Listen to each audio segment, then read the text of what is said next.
Well, guys, hello, and I'd like to say a big apology for this morning. It's been chaotic, and I don't want to writhe on excuses and this, that, and the other. Excuse the Jordan Pickford hair. I've been a nice bath this morning, so yeah, we will be back with regular hair very soon. But yeah, I'd just like to say a big apology to you guys because this morning, honestly, the streams have just not been working. It has been chaos. So I had one scheduled at 10, quarter past 10, half 10, 11. I tried to move to a different platform for another one as well. So it's just been mental. So I apologise for all of that. We're going to be back very soon. Unfortunately, I think whilst I'm here, which is probably going to be until I'd say Saturday, so it's going to be tomorrow. It's going to be quite difficult to do any form of live stream, but we will be back, obviously, guys, as you know, with the watch along. We're doing a big giveaway, a massive giveaway on the watch along, so make sure you're there, please, and you might as well. We've got a few big things that we're talking with sponsors through where you can win things for free, etc., etc. So make sure you're there, everybody. Listen, we're going to be here obviously on this pre-record, which is a bit mental. It's a bit weird not speaking to you guys live and direct. We're going to be speaking to you about the rumours today on the mill, and I'm going to be feeding you with the normal setup that we usually have. So Illan Meslier today. Kind of good news. Let's get the notepad out, shall we? Joe Donoghue was reporting last night, which I think is really good news from Joe. Good little work in as well. He's expected to leave Leeds United this window for around about 5 to 6 million quid. Now, why is this important? We all know this. Daniel Farke has spoken about Carl Darlow going up the pecking order, which is something that we need. Cairns then comes in as well as the third choice. We've got the fantastic, ever-present Lucas Paris as Leeds United's number one. Who are the clubs interested? I hear you cry, Connor. Well, Lucas Chevalier at PSG at this moment in time. There's an interesting dynamic between Gianluigi Donnarumma, who looks like he's going out the door. Looks like Manchester City are interested. Another one to keep an eye on with the ever-growing, ridiculous nature of the Premier League, which is just getting better and better and better, which is just fantastic when we're there. Donnarumma coming to the Premier League now. Fantastic. Great stuff. But Chevalier in net for PSG needs a backup. Apparently for a cheap backup they are looking at Illan Meslier, 5 to 6 million quid according to Joe, but also Como are apparently heavier when it comes to the race, heavier when it comes to the baton, when it comes to Illan Meslier. So listen, just get him out. Get him out the club. Not being too harsh on Illan, but I think his time is done, everybody, as we I think we all understand this, don't we? So if we can move him on, that is just brilliant, I think, for both parties. I think Illan wants to be moved on. Listen, when Daniel Farke's coming out and saying, look, you're not going to be involved, pal, look, it's time for you to move on. He's done it with Bamford and he's done it with Joseph as well. Looks like Joseph has exercised that move, hasn't he? Bamford not as yet. He's going to be next on the list, hopefully. Wrexham, I know you've just bought Nathan Broadhead, but if you fancy it, do us a favour. And yeah, etc., etc., everybody. So let's hope that one can go. Meslier moving out. Como, PSG, I think it's going to be more Como-led. And then potentially then you've got the likes of, maybe Patrick Bamford moving on as well. So let's wait and see on that one. But back up to Lucas Chevalier. My goodness, what a move that will be. He's got a fantastic agent, hasn't he? Noah Okafor, everybody. We were speaking about it yesterday.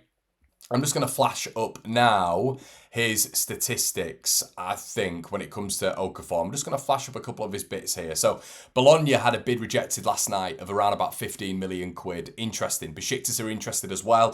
Fenerbahce are fascinated, according to reports. I love these buzzwords. Fascinated. In love with. They are tracking the player. They're interested. They're fascinated. They are in love. They like. The buzzwords and the phrases around the transfer window are fantastic.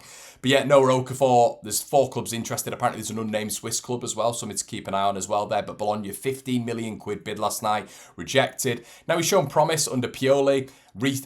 Previously, in my opinion, promise under him, and I mentioned yesterday this upward trajectory, I think under Allegri as well. We even saw on that left hand side against Isaac Schmidt, I was on that side in Dublin, that he played really well, really good dribbler, he's quick.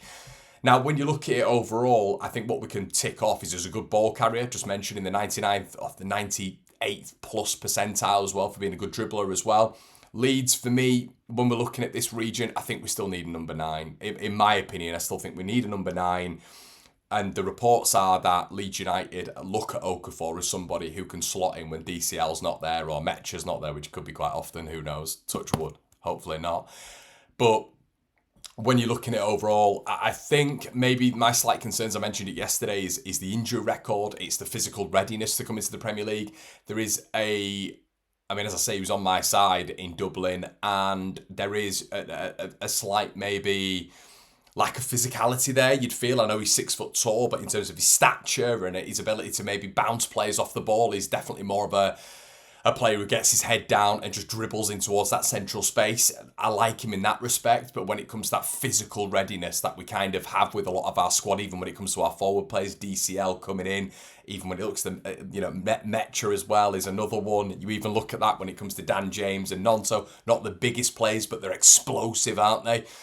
There's a little bit of a slightness, I feel, to Okafor, which is maybe what you could have got as a difference. I've mentioned this before when it comes to Christophe Jolis and when it comes to Armand Loriente, a little bit more physical players, a little bit more ready, I feel, for that Premier League step up. But Okafor is good in different realms, has got different attributes to that, which is tick points, in my opinion. So we'll have to wait and see. I wouldn't go above 20 million quid for him. I think, look, AC Milan want to get him out. They want to get Chiesa in. That's the rumour on the mill when it comes to the Serie A club. So wait and see what happens there, I guess. But yeah, my bet is that they sell Okafor, want to get this done very, very quickly, and then Liverpool bring in another 15 million quid for a player. But yeah, looks okay. I've mentioned this yesterday. Are the better players out there for me? 100%. But if they get Okafor, let's hope that he performs. But if we're not to get another number 9 on top of that, I'd be slightly disappointed. Guys, I just want to take a little bit of a second as well to advertise our new sponsors, which is very exciting. It's very exciting. You'll be able to see them just flashing up. Just where we've got Shop GNO now, the fantastic Shop GNO e-commerce site, everybody, cheaper rates than Amazon, Vinted and eBay, which is amazing. We're doing offers with them. We're going to do a giveaway as well on Monday night associated with Shop GNO. You can list shops over there. Merchandise, we've got 3 shops listed over there via One Leeds now, but you can buy for cheap and you can sell for a really good value as well, so make sure you do that. Match Bingo got loads of offers this weekend as well. Deposit £5, get 10 free. But our new sponsors as well for this season, everybody, I'm really excited by this one. OK Jersey, who are a replica jersey site, which is unbelievable. They've been getting in contact with me for a couple of months now. We've managed to sort something out. And basically, they send out replica jerseys for a really cheap price. You can get them on there for about $15. I think it's $15, £13. I've got an Inter Milan one coming, 2 of the new Leeds kits. I've got an old style 96 Leeds kit as well. I think it's the Yeboah kit. I've got a Dutch kit coming as well for about £50. So head on over there, everybody. The replicas are unbelievable. I'm going to get myself an Inter Milan one, I think. Yeah, I'm going to. As well, you can see a QR code there. Our old sponsors are back, baby. BetMate are back in the building. And all these links are in the description below, everybody. If you want to check out the new jerseys, if you want to check out BetMate, the QR code is on the screen there. Make sure you check that out, everybody. The link in the description below as well. There's loads of games this weekend.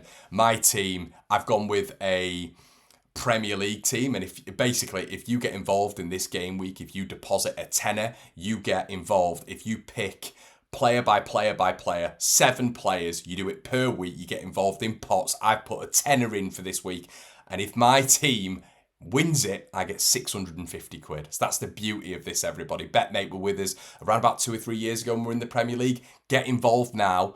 Genuinely, because there's pots every single week. There's a pot now for Liverpool Bournemouth as well. There'll be pot for Leeds Everton as well. And the one player I've got in for this week for Leeds United is Willy Gnonto. So I've stuck Gnonto in my attacking 11, everybody. I've deposited £10. My fantasy team now means that I can win up to £650 for this pot that I'm involved in. Make sure you check it out. Link in the description below. So let's move on anyway. James Justin. There looks to be a load of stuff in and around Justin right now. Ben Jacobs is reported this morning, amongst many others, that he's going to be effectively, Leeds are interested in him. Leeds are going to be acquiring him. You've had Leicester sources saying something similar as well when it comes to Leicestershire Live. I'm quite excited by this one. I think as a backup, I think it makes a lot of sense. The rumoured fee is in around about £5 million. Makes a lot of sense. A good bit of business from Leeds. Apparently there was interest as well from Everton around about 2 or 3 weeks ago, but that's gone a bit silent. So, with Justin, when he's got that Premier League experience that everybody wants, he's got the versatility, the physical readiness as well to come into this league, I believe, and I'm happy with that, I have to say. So yeah, good stuff. James Justin looks like he's going to be a Leeds United player soon. El Khannouss, it is the final day of the release clause. The final day of the release clause. Let's just move on this on from Okafor, as we've mentioned here. We've got James Justin, as I've said, with Everton there, been interested. We'll get on to Fotis in just a second. But yeah, when we're looking at El Khannouss on the carousel, let's get his name up here, everybody. So this is interesting now because it's got to the last day. Now, when we were speaking about him not long ago, I genuinely believed that it was going to be a case of Leeds United getting this deal done pretty quickly. I didn't think a lot of the other clubs would be in and around him and putting in the offers that where we have, and I thought a lot of it would be interest like we always see consistently, and we'll get into Fotis in just a little bit, but I thought it'd just be a lot of interest. We see it all the time, don't we, when it comes to Leeds United, interest, and other clubs, interest.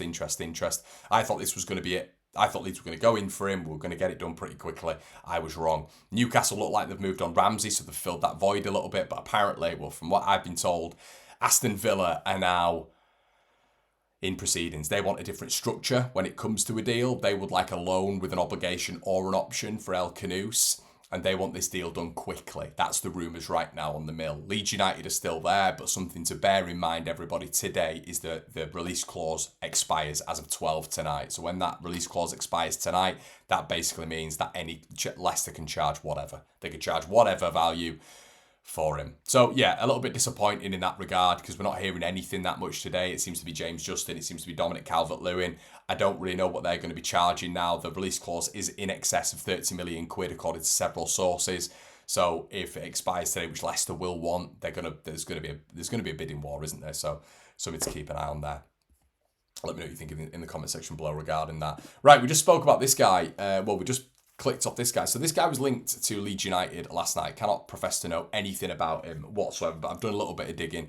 Fotis Ioannidis, or Leonidas. We'll call him Leonidas, shall we? But yeah, we'll call him Fotis. Fantastic Fotis. So had a little bit of look. I'm sure I've done what a lot of you guys have done. Had a look at his stats and all this sort of stuff as well, which will flash up right now so you guys can have a little bit of a visual on what he's all about. 16 appearances, 5 goals, 1 assist last season. Now, he has played in the Champions League. He plays for his national side. I think he scored against Ireland around about 11 months ago now. From what you look at, you look and you read in and around him, he looks pretty quick. Looks very physical, good with his back to goal. Overall, I think he's the captain as well of Panathinaikos. He's played in Europe. We've got down here as well. Wins headers. As I said, he's got, once again, we're using that term again, the physical readiness to fit into the Premier League. Finishing looks slightly wayward, if I'm being brutally honest. I think that's reflecting in some of his attacking metrics on FBref as well. But the positive with all of this, everybody, is we're not relying on Okafor, because it looks like we're going and getting Okafor in right now. If you go out and get someone like Fotis, you know, obviously, that you are looking for another number 9. That is unequivocally important for Leeds United right now, that we are looking for a number 9. So that's the important side of it, everybody. So, yeah, can't profess to tell you absolutely everything about this guy. But listen, it is what it is, isn't it? I'm more than happy with Leeds going out for a number 9, not having Okafor as that one who's going to cover these 2 positions. I think as a left winger, I still need to be convinced on him on the left hand side. We'll wait and see. I can be convinced. I'm sort of like meh with it. There's positives and I think there's a versatility that we mentioned the other day. There's definitely an upward trajectory. Good dribbler, quick. But I think there's maybe that physical readiness and him just being a little bit slight, and the form of which Napoli, he didn't play when he was on loan at them this season. AC Milan, I think he got 1 goal in 15. So to start for Leeds United on that left-hand side, does that mean something as well for Ramazani? Does that mean Ramazani might move on? I don't know. What do you guys think about that in the comment section below? Because he's definitely not going to get his chance then, is he? Nonto's been playing there regularly anyway. Okafor coming in on that left-hand side might be a bit of a problem. Then Ramazani you'd expect to go, wouldn't you? You really would. Or do you guys have any other thoughts in the comment section below regarding that? Does Nonto move out to the right and Ramazani stay on the left as a substitute for someone like Okafor? But at least with Fotis, it looks like we are looking at a very similar profile. He's 6'2", physical ready, has that physical readiness, using that again to slot into the Premier League. So we'll have to wait and see. Guys, let us know what you think in the comment section below. Anyway, check out our new sponsors and existing sponsors. Apologies again for the lack of live stream today. It's just been a nightmare, honestly. Absolute nightmare. So it's been an absolute pleasure, everybody. Like, comment, subscribe if you would. Do me a favour. And I will see you. We'll do Saturday. Yeah, we'll do one Saturday. Might just be one of these, though. Apologies again. But we have got an Everton preview coming up as well. We've got the watch-along coming up as well. Check out the second channel. Check out the Patreon. I'll see you in a bit. Cheers.